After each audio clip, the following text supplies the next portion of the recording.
1000 নেকি দিয়া দেয় দেয়, কিছু পায়, কিছু ব্যবসা করে, কিছু লজ্জায়, দুই দিকে মিল্লামিশা, শেষকালে 1000 নেকি যার মধ্যে হবে সেই লোকটা পরিত্রাণ হইয়া ইল্লাল্লাযিনা আমানু ওয়া আমিলুস সলিহাত কানাত লাহুম জান্নাতুল ফিরদাউসি নুজুলা। ওই লোকটা পার হইয়া বেহেশতের ময়দানে চলে যাবে। ছেলে দৌড়াইয়া গিয়া সবার কাছে না পাইয়াম বলবো মার মতন দরদি কেউ নাই, মার কাছে গিয়া বলবো মাগো মা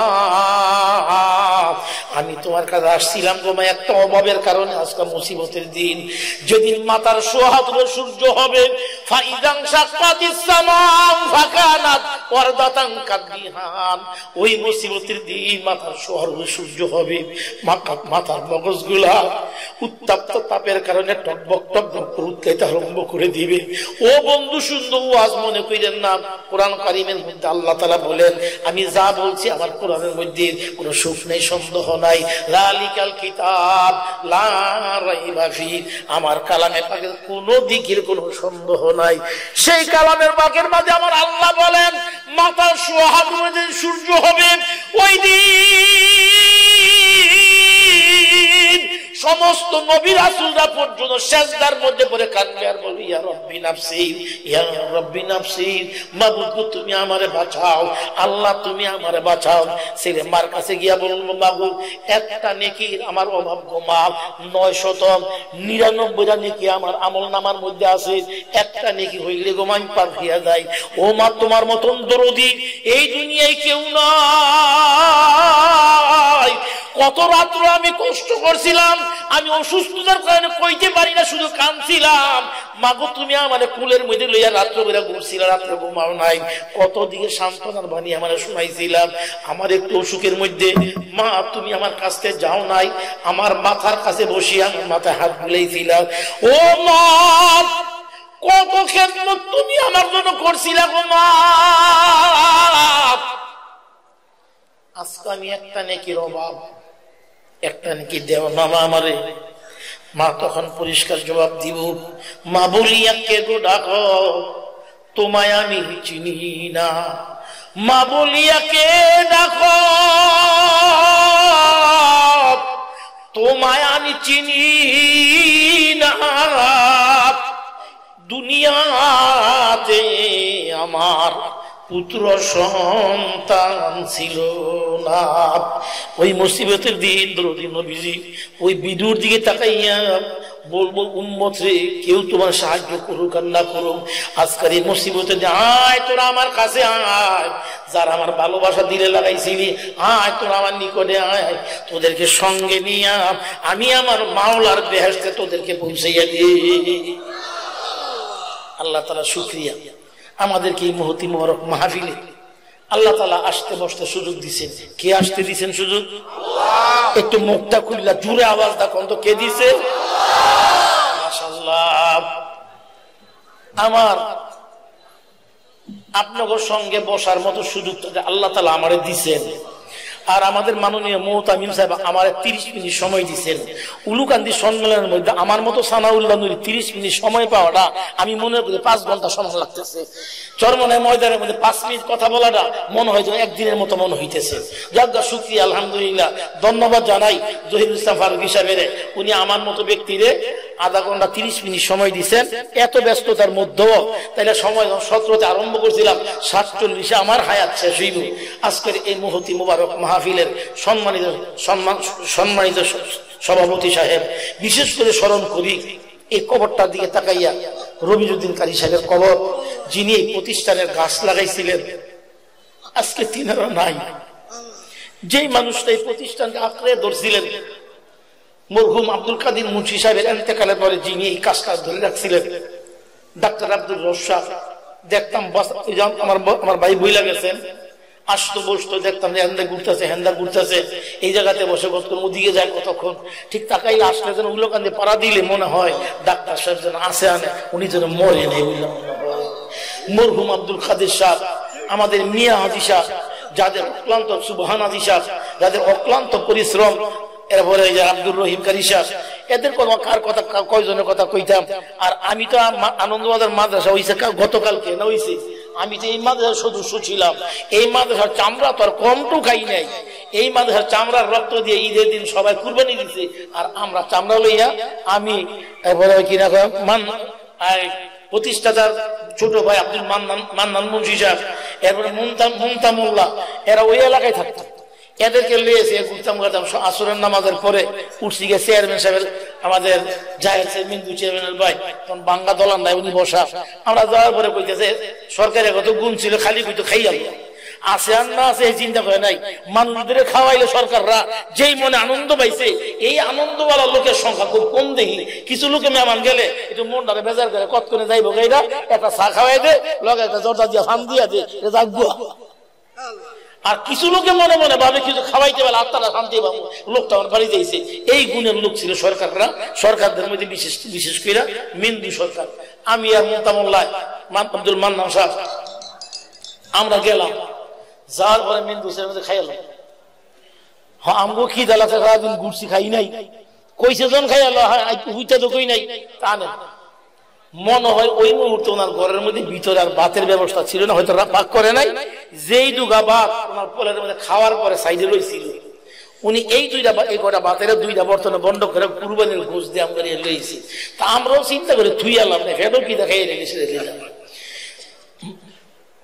আমরা আপনারা এই মাদ্রাসার সদস্য, এখন তো কুরবানি চাও না, আমরা বিগত মাশাআল্লাহ যে সরকার গেছে, ওই যে হেলিকপ্টার উইয়া গেছে, এই সরকারের মাদ্রাসা ওলাবো কমিও লাগো দাবাইয়া ধ্বংস করে দিবার জন্য কুরবানির চামড়ার দাম 400 টাকা বানাই ঠিক গেছে। বেটিও গেছে গা, মাদ্রাসা তো চলবে, আল্লাহ চালাইবো, বেটি তুই চলতি না জীবনে, তোর পিছে যারা চলছে হেরাও চলতো না।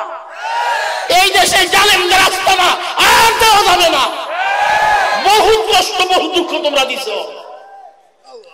নদীর নৌকা গাছে উঠাইছ, নৌকা দিয়া তোমরা উঠতে গেছিলা সদরঘাটা, ওই যে মেক্সিকো কোম্পানির বেড়া বড় লোক যে কিছু টিয়ার মালিক সালমান এফ রহমান, নৌকা তোমার আর লোন দিত না, তোমরা আইটা যাও, নৌকায় আর লয় নাই। এই কষ্ট দুঃখ কুরবানির চামড়ার দাম 400 টাকা বানায় থুয়ে গেছে, বেদি একটা কামে পেয়েছি, যার বেদির কাম বেদি করছে। আলেমরা খাইব, আলেম কোনো অভাব নাই, মাদ্রাসায় লেখাপড়া করার পর কোনে কারো কোনো অভাব নাই। অভাব এখন বর্তমানে হ্যাঁ গো, ওরা সিগুন যারা 520 টাকা কেজি চাউলের ভাত খেয়ে অভ্যাস, অনমোড়া 60 টাকা কেজি চাইলে ভাতটা সামনে নিয়ে দেয়, খাইতে পারে না, না খাইয়া উপায় নাই, ঠেকছে তখন খাওয়ানো লাগবো। পাঙ্গাস খাইলে 1400-1600 টাকার কেজি পাঙ্গাস মাছ কিনে না খাইছে, মানে 150 টাকার পাঙ্গাস জেলখানার মধ্যে নিয়ে দেয়, এগুলো জীবনও খাই নাই, এখন খাওয়ানো লাগবো। আল্লাহ তাআলা আমগরে যেমনি খাওয়াইছে তেমনি মরণ তো আল্লাহ খাওয়াই নিব, কইতেন না আলহামদুলিল্লাহ। স্মরণ করি এই মুরব্বীদেরকে যারা প্রতিষ্ঠান কইরা বুঝা বইয়া কষ্ট করে মেহনত কইরা রাইখা থুইয়া গেছে, এরা আজকে দুনিয়াতে নাই। কবরটার দিকে তাকাইলে মনে পড়ে একজন বাগানটা মিলিয়ে দিয়া শুয়ে দিয়েছে। আলহামদুলিল্লাহ, দামি দামি মেহমান আসতেছে, সোনার গায়ে সিংহ পুরুষ, সোনার গায়ে সোনার মানুষ, আমাদের মাসুদ আসার আসছেন, সবাই বলি আলহামদুলিল্লাহ। এরপরে স্টেজের মধ্যে আমার আবুল মেম্বার মুয়াজ্জিম সাহেব, এরপরে আমার বড় ভাই হাজী আব্দুল আজিজ মেম্বার সাহেব সহ আরো যারা আছে, এই যে শামসু ভাই, গাজী শামসু ভাই, এ সহ আমার ভাগনা মানুষ ইসলাম হাদি সাহেব সহকারে আমার যারা আছে, মাশাআল্লাহ সবার প্রতি ধন্যবাদ।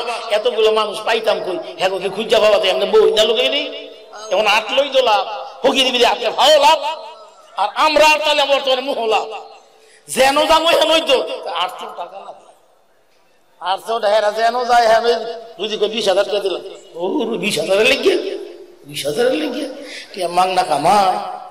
যাক এরা যখন বড় হয়েছে প্রতিষ্ঠান দিয়ে এদের মায়া মমতা বেশি আছে, করতে থাকো চলতে থাকো। আসছে যে মাসুদ রানা সাহেব আমাদের মাহফিল আসছেন, এই জন্য আমরা খুশি, সবাই মন থেকে জোরে সরে বলি আলহামদুলিল্লাহ। আল্লাহ তাআলা তো যদি আমাদের সুযোগ না দিতেন আমরা আসতে পারতাম না।